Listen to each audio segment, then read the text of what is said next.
I am not black. I mean, that's what the world calls me, but it's not me.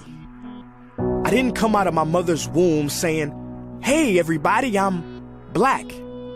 No, I was taught to be black, and you were taught to call me that, along with whatever you call yourself. It's just a label. See, from birth, the world force feeds us these labels, and eventually we all swallow them. We digest and accept the labels, never ever doubting them. But there's one problem. Labels are not you, and labels are not me. Labels are just labels. But who we truly are is not skin deep. See, when I drive my car, no one would ever confuse the car for me.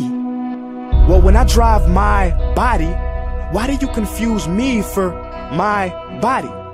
It's my body. Get it?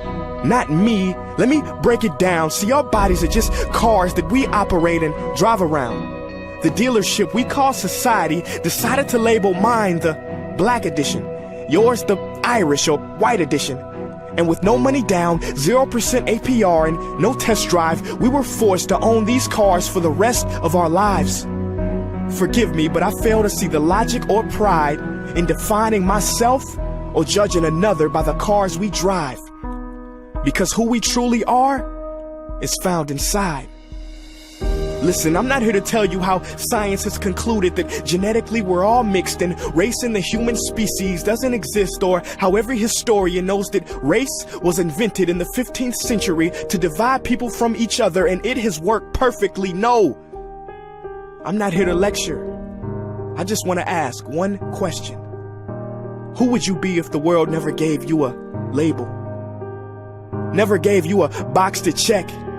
Would you be white, black, Mexican, Asian, Native American, Middle Eastern, Indian? No, we would be one.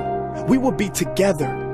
No longer living in the era of calling human beings black people or white people. These labels that will forever blind us from seeing a person for who they are, but instead seeing them through the judgmental, prejudicial, artificial filters of who we think they are. And when you let an artificial label define yourself, then my friend, you have chosen smallness over greatness and minimized yourself, confined and divided yourself from others.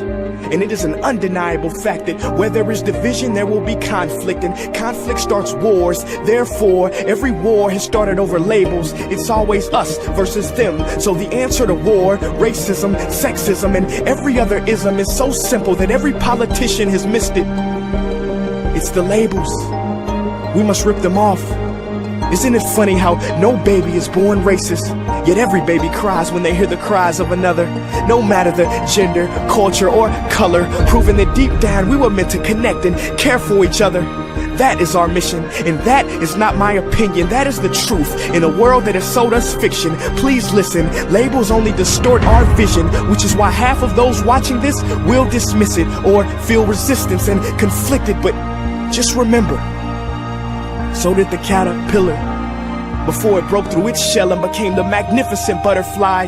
Well, these labels are our shells, and we must do the same thing. Human beings were not meant to be slapped with labels like groceries and supermarkets. DNA cannot be regulated by the FDA. We were meant to be free, and only until we remove them all and stop living and thinking so small will we be free to see ourselves and each other for who we truly are.